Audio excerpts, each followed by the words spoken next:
Hello, welcome to the Fantastic Fiction at KGB reading series. Fantastic Fiction is a monthly speculative fiction reading series held on the third Wednesday of every month, hosted by Ellen Datlow and me, Matthew Kressel.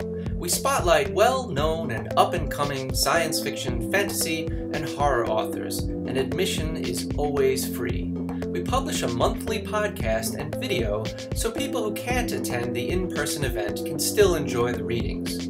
If you'd like to support the series, you can donate at kgbfantasticfiction.org/support. Anyway, on to the show. How is everyone tonight? Welcome to Fantastic Fiction at KGB. I'm Matt Kressel. I co-host the series here with Ellen Datlow. It is always free. We never charge a cover. All that we ask is that you buy a drink, hard or soft. Tip your bartender, Mary, who's working hard to keep all of you hydrated. Thank you, Mary. So we're a monthly reading series held on the third Wednesday. If you want to get on our mailing list, go to kgbfantasticfiction.org, or you could follow Ellen or myself on social media, and we post infrequent updates about the series. I'm very excited to have our readers tonight. I've known, I think I've known both of you for a while. Sarah and I actually we're plane buddies together on the last flight back from World Fantasy, which was fun. And Alaya Dawn Johnson has been a longtime member of our writers group Altered Fluid. So we've known each other for a while. I want to say, because it's new, Mercurio David Rivera, who's sitting right there, and myself have started a podcast called the Nerd Count Podcast. It's a pun on word count. The Nerd Count Podcast. And Alaya is our most recent guest, and that will appear 2 weeks from yesterday. So hope you will take a listen if you can.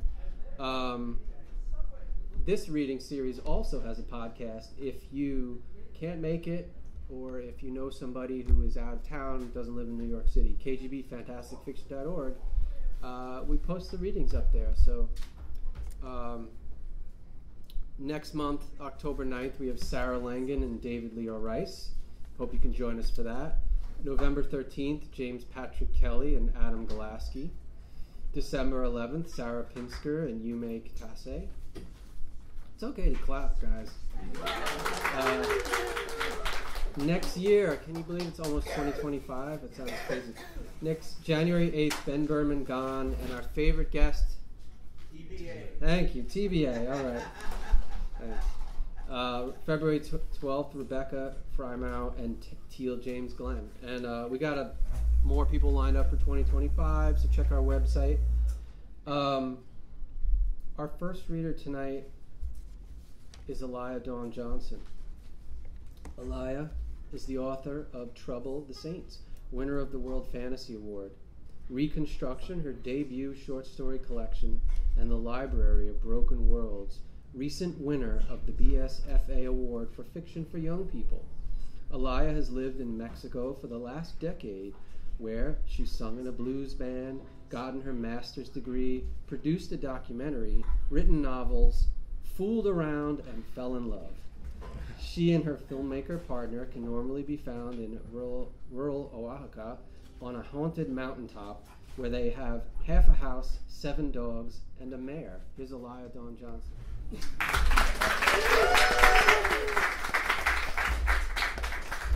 Hi guys, I'm really excited to be here. It's been a long time.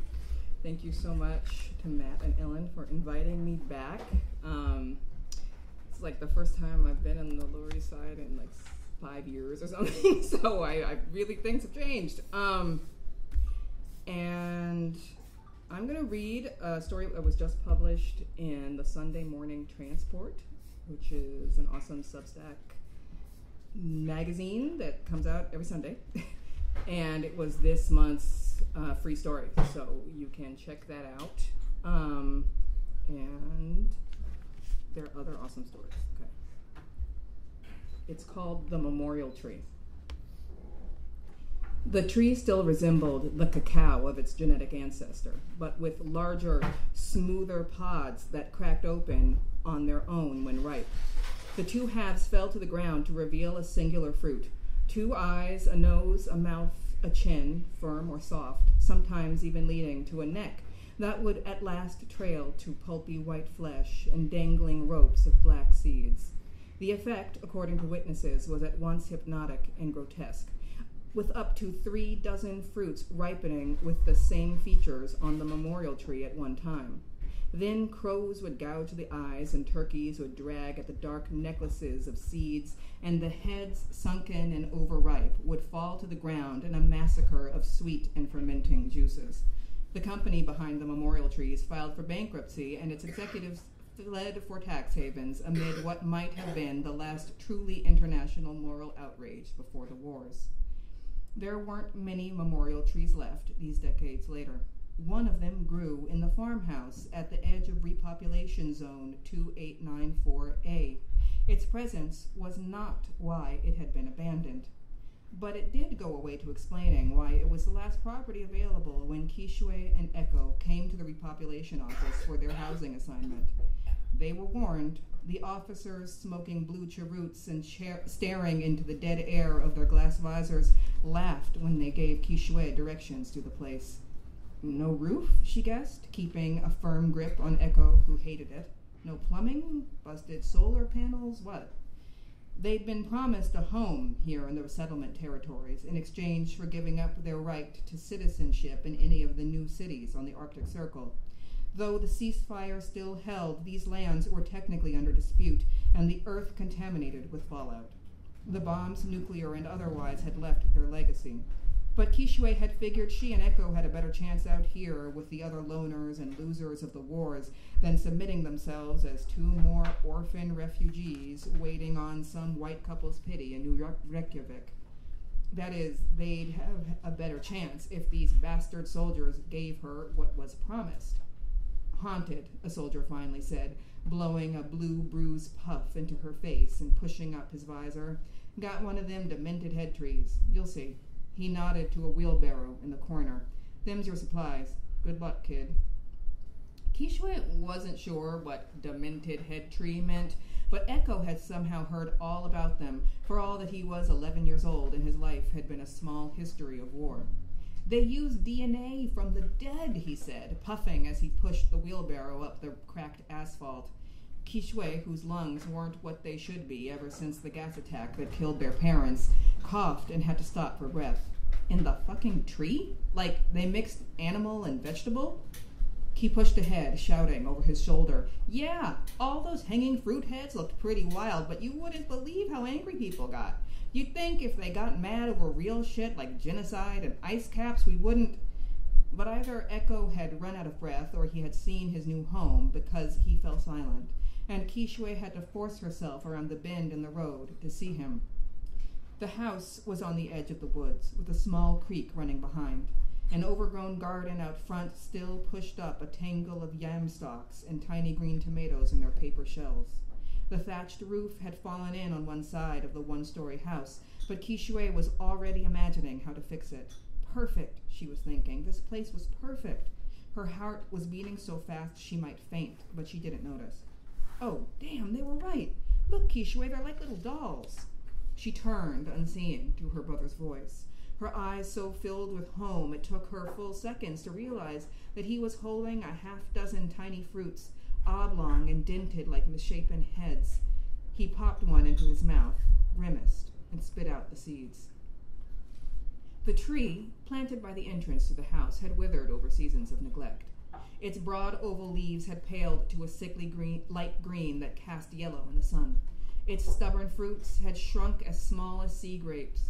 The features of the fruits' faces were, thankfully, difficult to distinguish. Dark skin, like hers and Echo's, was all she could tell. The eyes were sunken smudges, and the mouth most often had a seed in it. The seeds were sterile, thank the gods of commerce. Kishwe thought they should put it out of its misery once and for all. She was shocked that no one else had done so before now, but Echo howled when she suggested it. It's one of the last of its kind, he said, his back to the trunk like he would use his body to shield it from her axe. She left it alone. Echo had taken a year to speak again after their parents died. A year more to interest himself in anything beyond food and shelter. If he liked the demented head tree, she would give it to him and count herself lucky to clean the occasional massacre from their front porch, so long as he was with her. Kishwe breathed. Her mom had taught her that. 4 in, hold for 5, out for 6. There had been a time before the wars. Echo had been a baby, so he didn't remember, but Kishwe did. She remembered their garden, how her mom would show her every fruit and vegetable, every wild and cultivated plant. Mom knew that war was coming, even if it came as a surprise to everyone else. Mom had been prepared. It still hadn't saved her. But I've kept Echo alive, Mom, she told the earth as she dug at the roots of a spiky weed with her spade. I kept us both alive, just like I promised. Of course, her lungs were shit, and Echo still wet the bed at least once a week, but that's what she hoped a home in the resettlement territory would give them, the stability they needed to heal. Well, as stable as life could be in a radioactive fallout zone without a binding peace treaty. She bit her lip. It had to be here. Anywhere else, and they'd have taken him from her.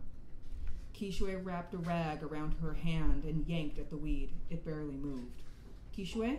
Echo called from the house. She'd put him on sorting duty, everything useful on one side and trash on another. She gritted her teeth and gripped the weed with her other hand, thorns and all. What is it?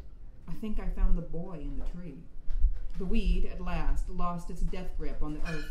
She tipped backward into the yams. Echo started laughing. You all right there, big sis? Shut up, she said, smiling, spitting out dirt. She sat up in the disarticulated garden. Echo was standing under the eaves of the porch, holding something she couldn't make out for the contrast of the shadows in the afternoon sun. Come inside, he said in tones of wonder. The filter they gave us works, can you believe it? No contaminants, and the water's cold. They ate boiled yams for dinner with a tin of sardines from their resettlement supplies. Echo had rustled up some tiny orange chiles growing wild by the stream, so they ate with their mouths burning, laughing by the light of their peat fire and the stars that arced above. The solar panels were relics from the last century. The plumbing was home to at least 4 kinds of rodents. The roof had to be replaced, and she wasn't at all sure about the floorboards, but this last resort might not have been such a terrible idea. She might have found a home for them after all. So what if the yams and the chiles in their stomachs were spitting DNA, mutating bursts of radioactivity? Nanotech treatments had effectively cured cancer, if you could afford them. Something fell into her lap, and she jerked upright, dropping her last bite of yam into the dirt. God damn it, Echo. She says it's just a fruit, he said, but he looked away and stuffed the rest of his yam into his mouth. He knew they both startled easily. This fruit was twice the size of the others, large enough to show some features in more detail, though they still looked squashed and off-kilter in a way that made her swallow the remains of her dinner. A boy's face, that much was clear now, around the same age as Echo, with smooth sable skin and thick eyebrows. The eyes were lopsided and yellow, but she could almost imagine the real boy's high cheekbones beneath her thumbs, his full cheeks, his wide mouth. The fruit collapsed beneath her touch. Echo jumped up and cleared it away. It's got worms, he said. Maggots, Kishwe said, picking a straggler from her pants and tossing it into the fire. You mean maggots. She smelled like spoiled guava. I just wanted you to see. It's the best one I could find. Now look at this. With exaggerated movements that made Kishwe roll her eyes, he pulled an object from the porch and handed it to her. A picture frame. Nothing digital about it, just some wood and some glass and photographic paper beneath it. How old was this? Her family in the frame, and for a second her world narrowed and she gasped, thinking that he had somehow found a photo of them as they had never been. Mom and Dad healthy and alive, with Kishwe and Echo in the garden. Echo clapped her on the back until her cough subsided. No, he said. I thought so too at first, but it's not some weird space-time continuum thing. Look closer. In for 4, hold for 5, out for 6. Kishwe steadied and looked again. They could have been related, this family and hers, long-lost cousins from across the ocean, a mom and a dad, a daughter and a son.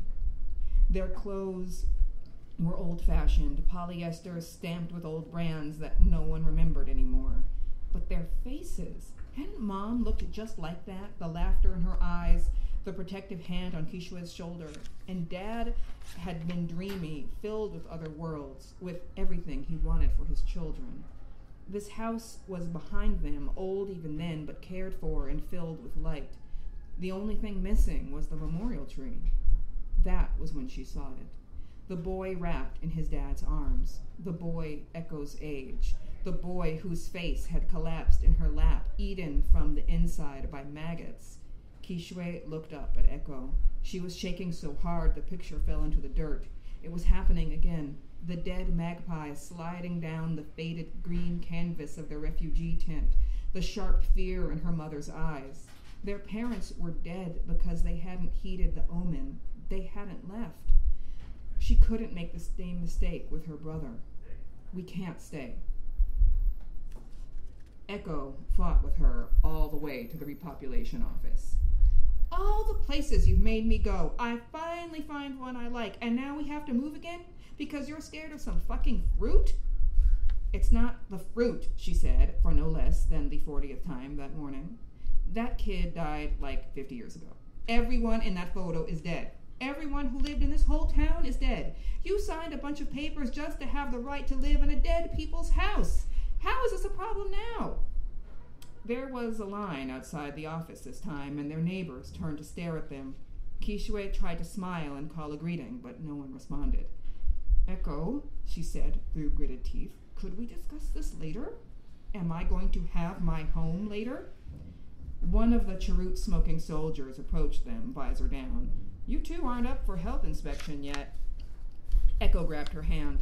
Okay, we're going. We'd like to apply for relocation. She cleared her throat, urgently. Maybe it was the effort to keep her voice steady or the lingering cloud of the soldier's smoke, but her cough knocked against her chest like a heavy fist on a door, and she couldn't pull in enough air to compensate. She dropped to her knees in the dirt. Her vision popped with starbursts. Her lungs burned. Echo and the officer between them hauled her into the building. Someone put something cool on her neck and a mask on her face. She struggled. The bombs in the city. Then the hiss of gas canisters. Screams, her dad falling behind, shot. Her mom's gasping breaths. Mom had worried about the omen the night before, the glassy eyes and sky-blue feathers of the two magpies in their tent. But Dad had insisted it didn't mean anything. She heard Echo's voice, as though from a distance, saying her name, telling her they were helping, that everything would be okay. He sounded terrified. She wanted to tell him that he didn't have to be scared, that she'd figure it out the way she always did. But she was slipping into something sideways to sleep, slipping like dew from a leaf into the earth. Her new home, not as it was now, but as it had once been. The house had not just been filled with light, it had been filled with sound.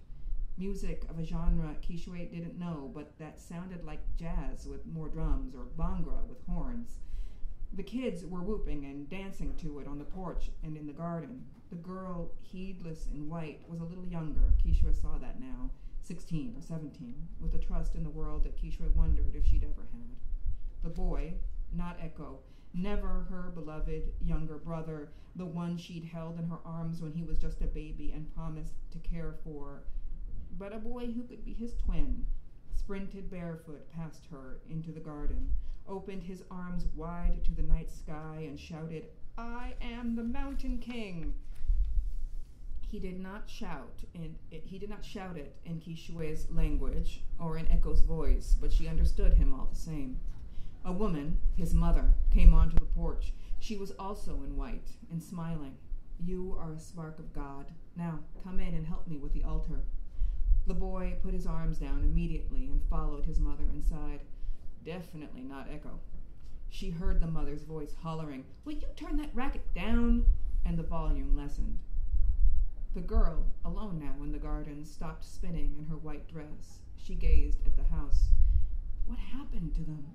Kishwe whispered, and then shivered, startled that she could speak. But the girl looked straight at her. Her eyes were older now, more like Kishwe's. There was a shooter at church the next day, she said. I didn't go because I was on my period. They said I was dirty.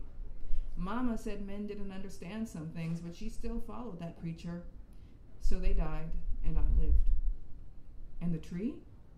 They both turned to look at the space where it would grow one day, a cold ghost of the future, here in the warmth of the past. It deserves to live. This place. It deserves to live like he didn't get to live. Let him live. Do you understand? Let us all live.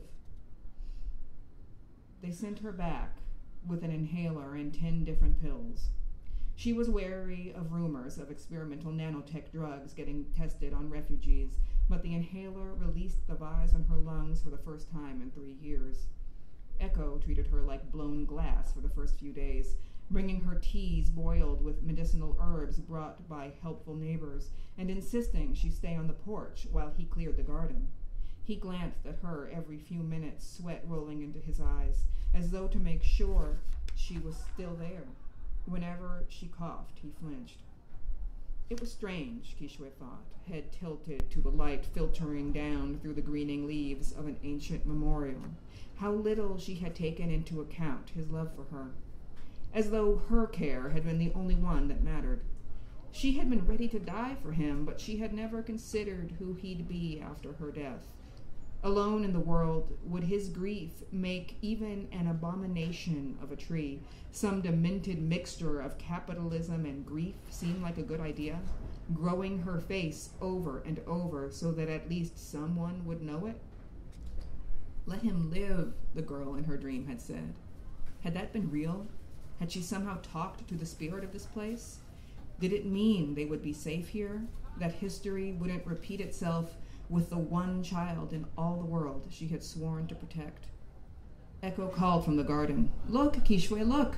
He held up a pair of parsnips by their stems. Can you believe these were still growing? Let us all live. Want to use the oil from our supplies tonight? Fried parsnips and onions like Dad used to make. It could be a kind of housewarming. Echo jumped up, the parsnips still swinging, eyes bright. I know where to get the onions. That night, they put the photo and one of the tiny fruits from the memorial tree on the old plank, balanced between 2 bricks that served as their dinner table.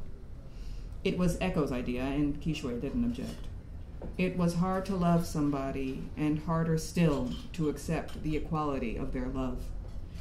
She looked at the girl in the photo, 50 years gone, and closed her eyes in thanks.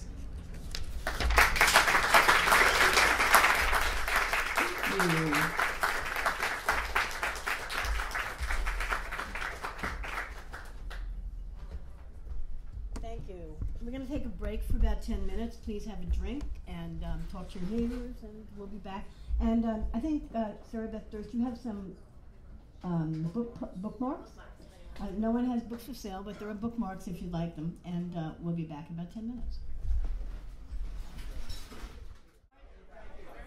Hello, welcome back. Welcome back to Fantastic Fiction at KGB. Shh. Thank you. Our next reader is Sarah Beth Durst, who is the New York Times best-selling author of over 25 books for adults, teens, and kids, including Cozy Fantasy, The Spellshop. She's been awarded an American Library Association, what the heck? It just went in my face.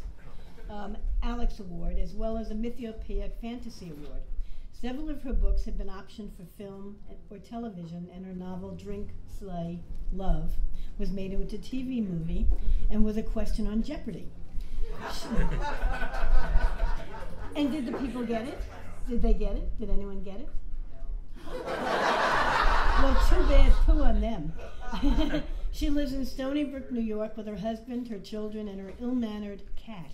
Visit her at sarahbethdurst.com. Please welcome her.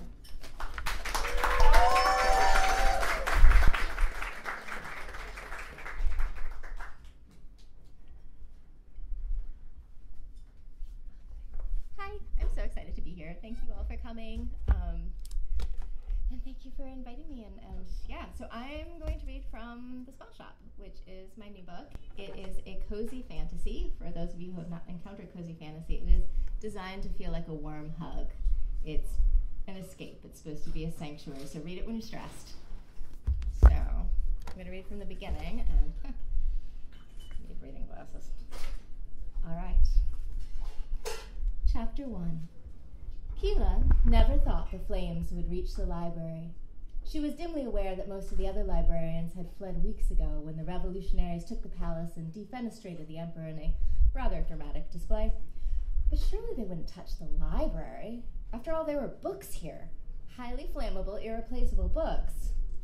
The great library of Elysium, with its soaring spires, stained glass windows, and labyrinthine bookshelves, was a jewel of the Crescent Islands Empire. Its hallowed stacks were filled with centuries-old treatises, histories, studies, and, most importantly, in Keela's opinion, spellbooks. Only the elite, the creme de la creme of the scholars, were allowed to even view the spellbooks, as only the rarefied few were permitted by imperial law to use magic. She was responsible for the spellbooks on the 3rd floor, East Wing. For the past 11 years, she'd worked, slept, ate, and lived between the shelves, which perhaps explained why, when she first smelled smoke, she thought she simply left toast on the cook plate. Just to be on the safe side, earlier in the week, Keela and her assistant Kaz had begun securing some of her favorite tomes in crates and stowing them on one of the library boats, though she'd never truly believed evacuation would be necessary. Cocooned within the stacks, far away from any whiff of politics or violence, it was a pleasant game. If she were stranded on a deserted island, which books would she most want to have with her? Well, certainly the grimoire on plant work, compiled in the year 357 by scholars Memzine and Kanan, as well as the manipulation of weather patterns, a study of the effects of spellwork on the breeding habits of eastern puffins, which was a fascinating, groundbreaking work that Kaz swung by his leaves into the aisle where she sat cross-legged in front of a pile of books. A spider plant, he was roughly the size of a farm dog, but comprised entirely of greenery, with a knot of roots holding soil at his core. He was the smartest assistant she'd ever had, though also, perhaps not coincidentally, the most anxiety-prone. "We're going to die," he informed her, his leaves rustling so badly that it was challenging to pluck out the words. "The fighting won't come here," Keela said in the soothing voice she'd perfected after years of working in such a sacred place. She added another book to the pack in the 5th crates pile, then reconsidered and shifted it to the pack only for 5th pile. He shook his leaves at her. "The fighting is already here. They've battered down the front door and are ransacking Kinney Hall." "Goodness." The door to Kinney Hall was a monstrosity built of brass and secured with bolts made of the sturdy lumber used for the ribs of ship hulls. She tried to calculate the amount of force required to batter down a 30-foot door, then blinked. "Ransacking, did you say?" She'd expected the rebels to secure the library and its treasures. That was only sensible, but ransacking? These were freedom fighters, not feral animals. She wasn't even opposed to their goals. On Kaz's recommendation, she'd read a few of their pamphlets in the early days of the Revolution, and the call for elections and the sharing of knowledge seemed quite appealing. "The North Reading Room is on fire," Kaz said. "They lit the tapestries first, and it spread to the scrolls." She felt sick, all those old manuscripts. He tugged on her sleeve with a leaf. "Come on, Keela, we have to leave." Leave? Now, but she hadn't finished. "If you make a leave joke," Kaz warned, "I'm going without you." She got to her feet. The 5th crate was only half filled. Keela dumped an armload of books into it without even checking what the titles were. "Enough, Keela," Kaz said as she went for a second armload, and then maneuvered it toward the lift. On wheels, it scooted between the shelves, and she felt a lurch in her stomach as they passed all the full shelves of beautiful, wonderful books. She snagged a few more favorites as they hurried past. Reaching the lift, she shoved the wheeled crate inside and yanked down the gate. Kaz pushed the button with a leaf and turned the crank. The lift lurched and then descended. As they traveled between the floors, Keela heard the sound of metal clashing on metal, and her stomach flopped. She didn't know firsthand what a battle sounded like, but she did know what a library was supposed to sound like, and all of this was terribly, horribly wrong. Kaz crept closer to her, and she wished the lift would go faster. What if it stopped on one of the floors with the fighting? What if it stopped altogether? She pushed the sub-level button again and again, as if that would encourage it. The lift continued to inch downward with clanks and squeaks and whirs. The stench of smoke grew stronger. Looking out through the gated grate, she saw haze shrouding the stacks. "We should have taken the stairs," Kaz said. "We'd have never been able to carry the books," Keela said. "We won't save any books if we're dead." He shook so hard that several of his leaves detached and floated to the floor. "Gah, I'm shedding!" "You need to think of something else," she said. "Oak trees are struck by lightning more often than any other tree. Apples can float because they're 25% air. You can count the number of cricket chirps per second to calculate the outside temperature. Unless the outside is on fire," Kaz said. "How fast do they chirp if it's all on fire?" The lift lurched as it reached the lowest level. Keela yanked the gate open while Kaz maneuvered the crate with his tendrils. Shoving the crate outside, they exited the elevator. This far down, water level, she couldn't hear the clang of metal or smell the stench of smoke. It was overwhelmed by the ripe fish odor of the canal that flowed beneath the library. All of the city of Elysium was riddled with canals. It was part of what made it one of the world's most beautiful cities, the jewel of the empire. Keela remembered when she'd first arrived, very young, before her parents died, and how impressed she'd been by the sparkling canals, the lace-like white bridges, the spires, and the flowers that blossomed on every balcony, draped from every window and framed every door.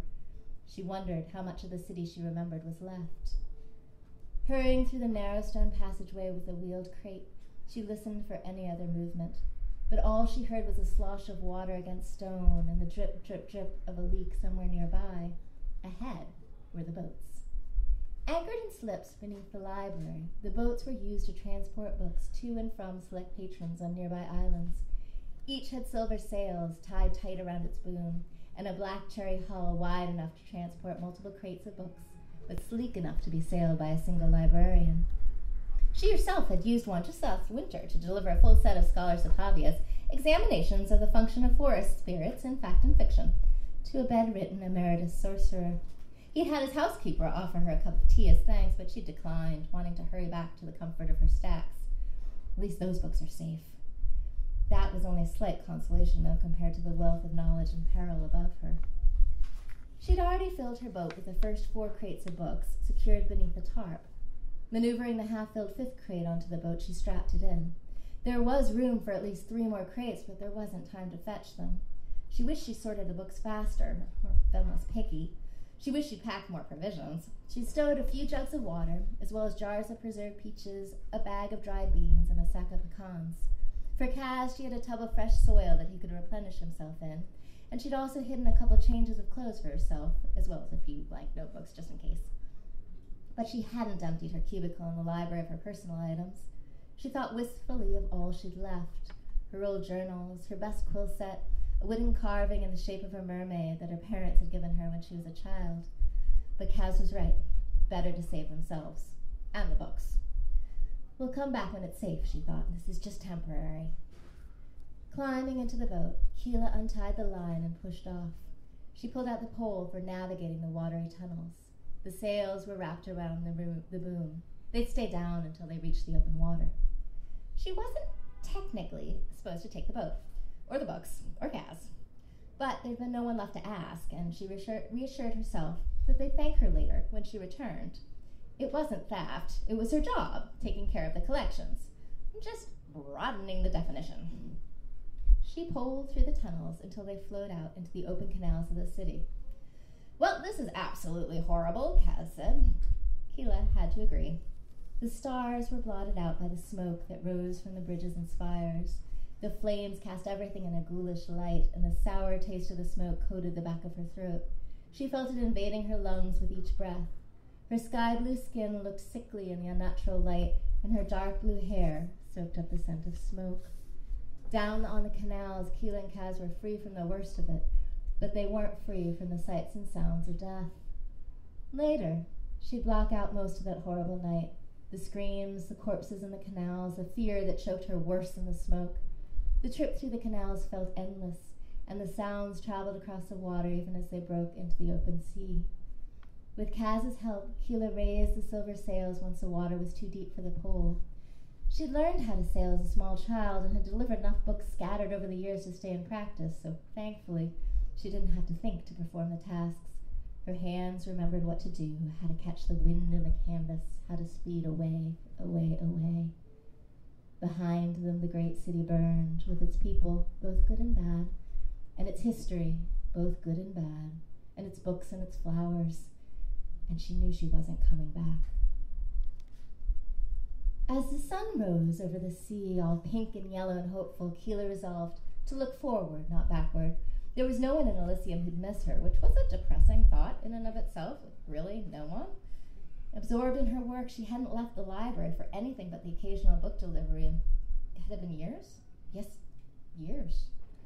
After she finished school, she simply moved directly into a cubicle sandwiched between the stacks. It had been simpler that way. She hadn't had to waste any time traveling to and from her work.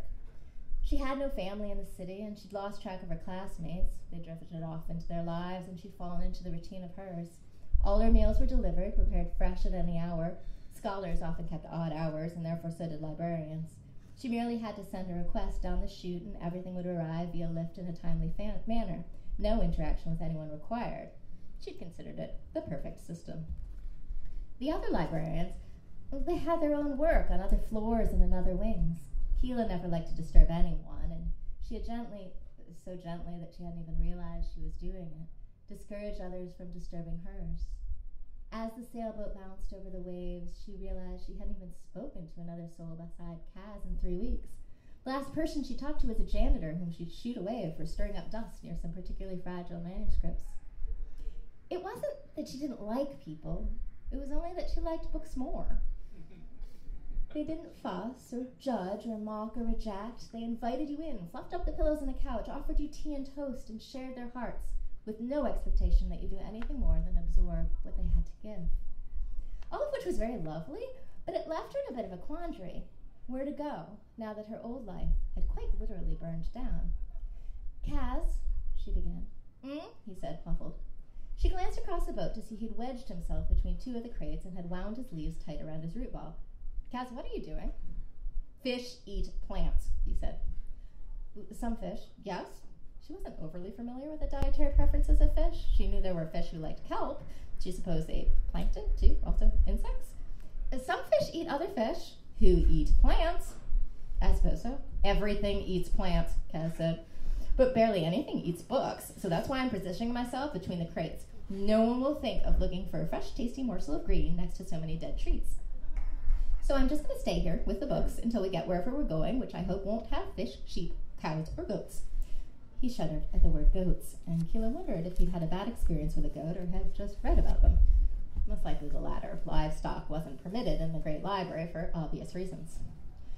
That's what I wanted to talk to you about, Keela said. We need a destination. You didn't plan that out?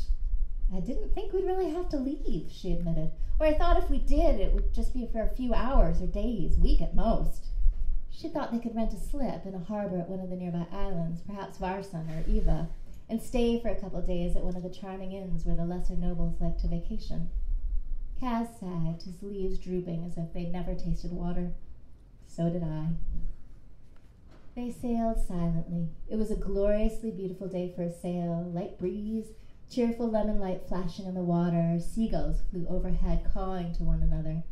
The many islands of the Crescent Islands Empire, if it was an empire anymore, thanks to the revolutionaries, looked peaceful from the distance, if you didn't look back to where smoke still stained the sky over the capital city. The islands, gray, white, and black cliffs were majestic, and the sweet little fishing villages looked quaint, with their brightly painted houses, cheerful gardens, and cobblestone streets. She and Kaz could sail into one of their harbors, and then do what? She couldn't afford an inn for more than a couple of days. The coins that Keela had brought with her wouldn't go far. Even if she could pay the harbor fees, she didn't relish living on the boat day in and day out. She resolved not to panic. She'd think as she sailed, and an answer would come to her. Across the water, she saw a herd of mer horses rise and fall with the waves. Her breath caught in her throat. Half horse and half fish, they were a magnificent sight. She watched, mesmerized, as they cantered through the water. Their hooves crashed through the waves as their powerful fishtails propelled them forward. Covered in jewel-like scales and made of solid muscle, they were the living embodiment of both beauty and strength. Like the sea itself, Keela thought. One of them tossed its mane, and droplets sprayed up and caught the light, a flash of rainbow. Caltree, Keela said. Excuse me? It's an island. I've never heard of it. I'd be surprised if you had, Keela said. It's tiny and remote, far to the north. Doesn't fall on any of the shipping lanes. The locals herd mer horses to aid with their fishing. Curious, Kaz lifted himself up between the crates and perched on one to look out across the ocean. Why do you know about it? Oh, don't tell me. You read about it. Actually, no. It's where I was born. She heard a hitch in her voice and she swallowed hard. She hadn't thought about Caltri in years. She didn't know why just thinking of returning would make her feel so jumbled. Her parents had left as soon as they could afford it to seek a better life in the capital city. They'd wanted to experience life in Elysium, and they'd wanted Keela to have the kind of opportunities they, growing up on a remote island, never had. She'd been barely 9 years old at the time, but she still remembered the island with its cliffs and farms and gardens. The sole village on the island, also called Caltri, was 3 cobblestone streets wide, with a mill by a waterfall and a school that was housed in an old barn. She remembered the way it looked at sunset, with the island's winged cats perched on the rooftops, and the way it smelled at dawn of fresh-baked bread. In spring, wildflowers sprouted everywhere, the roofs, the cliffs, the fields. In winter, snow blanketed everything in the thick white fluff. She used to drink hot milk with chocolate mixed in and watch the snow fall in the sea.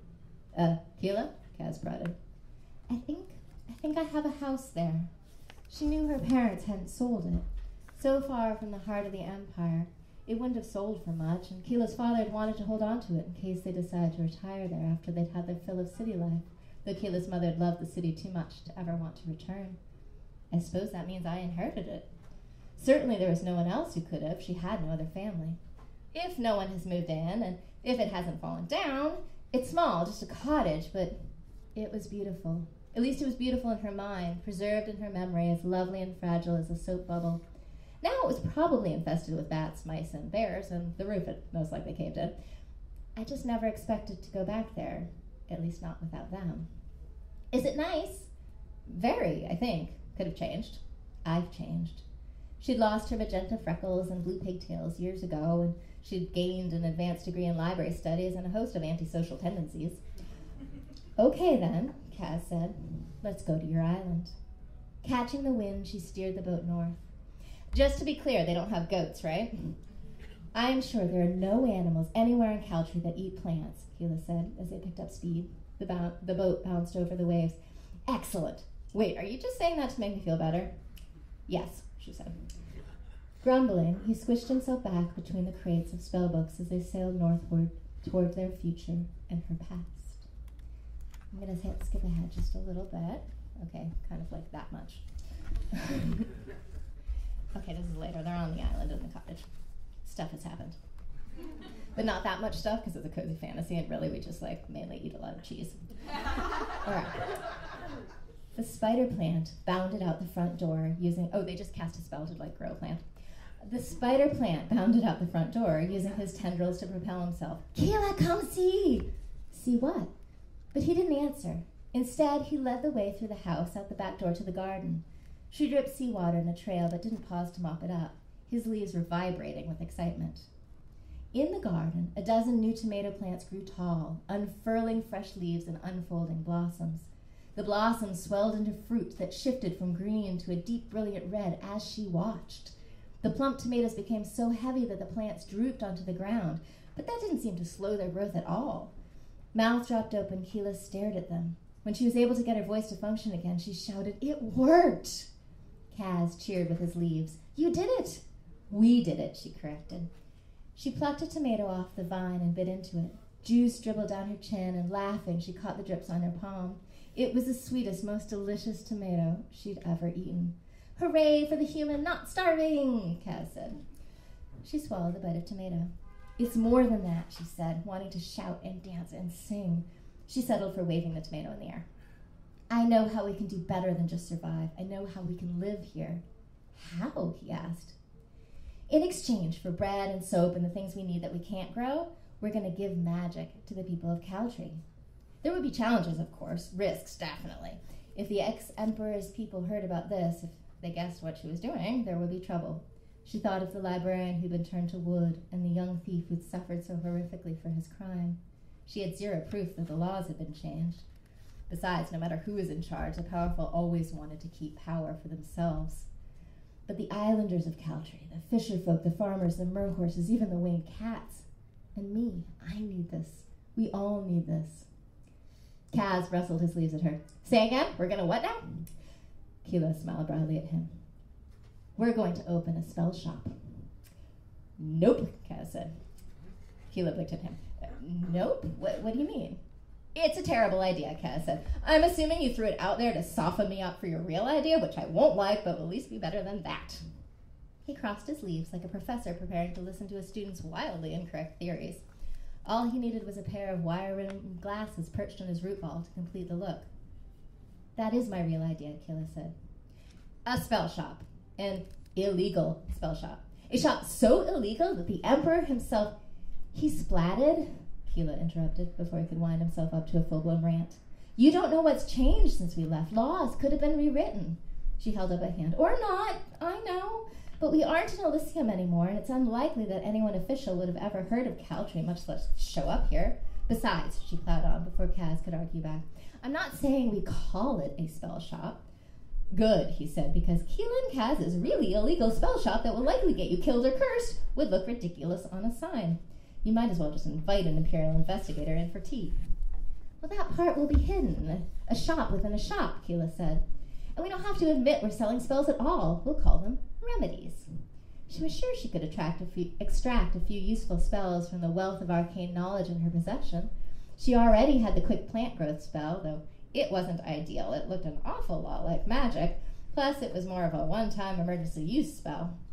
She was certain she could find another equally useful spell that wasn't so flashy, with a bit of research. If there was anything in the world she was good at, it was research. Kaz snorted. On the surface, the shop will sell. Looking for inspiration, she scanned the cottage.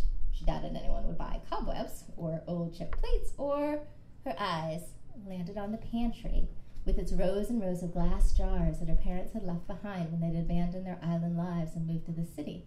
They'd used them to preserve fruits and vegetables, as well as 9-year-old Keela's favorite, jam. Jam? Kaz squeaked. Keela hurried across the room to the jars. She picked one up and blew on its top. Dust plumed up in a mini cloud. Yes, this would do nicely. Clean them up, fill them with jam, wrap a ribbon around them, and they'd make lovely merchandise. She'd already noticed the lack of jam and fruit in the items in the bakery, which meant there was a market for it. We'll sell jam. Raspberry jam, blackberry jam, blueberry jam, apple and berry jam. She'd seen lots of berry bushes in the garden.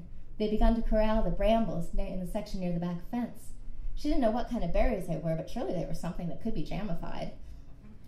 Jam, he repeated. You want us to build a new life based around jam?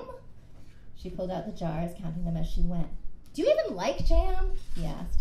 20, 25, 30. Ooh, there were smaller ones on the third shelf, easily several dozen of them. Her parents had canned lots of food. Everyone on the island did. It was a way of life here. Grow as much as you can in the summer, harvest in the fall, and preserve for the winter. She could offer a discount to anyone who returned a jar when they finished so she wouldn't run out of them. Of course, who doesn't like jam? I don't. You're a plant. I imagine the bulk of our customers will be non-plants. It makes my leaves sticky. Then maybe don't put your leaves in the jam. She lined the jars up on the counter, filled the sink with water, and began to wash them. Jam? Really? We don't need to make a fortune from the jam. It just needs to sell well enough to serve as a cover for our real product. This is a terrible idea. Keela held up a clean jar. Streaming between the vines over the window, the sun hit the glass and sparkled all over the kitchen. This will work, she promised. All she had to do was coax the brambles into producing ripened berries, teach herself how to make jam, and package it all up. Also turn part of her cottage into a shop and learn more useful spells. Okay, that was a lot. Maybe she was fooling herself. She didn't really know anything about running a shop or magic or jam. But I do know books, and that meant there was nothing she couldn't know eventually. That was a magic in and of itself. Thank you. There's a lot of jam in this book. It's called The Spellshop. And it's out now. It is out now, yes. And I want to live there. Thank you. Oh, yes. Yeah, there was a lot of research that went into this book. I had to go to the farmer's market every Friday and buy jam and try it. And I learned how to make jam. It was really, really rough. Thank you. Thank you all.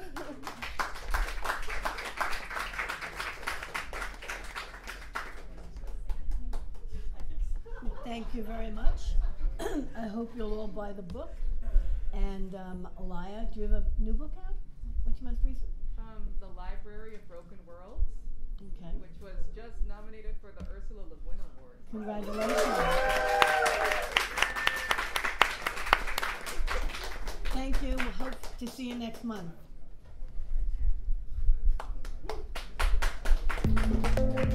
You have been listening to the Fantastic Fiction at KGB reading series. Check out our website at kgbfantasticfiction.org and click on support if you'd like to help keep the series going. Anyway, that's our show. Thanks for listening and see you next month.